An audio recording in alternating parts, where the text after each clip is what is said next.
Теперь мы точно знаем, что в ветреную погоду у реки спасатели вдоль пляжа контролируют, чтобы люди не заходили вот за первую же гряду волн. Это, кстати,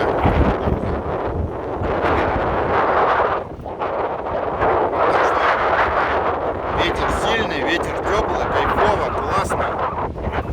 Флажок красный, купаться нельзя, но недалеко, если вот сюда вот, да, то пожалуйста. 2024 год.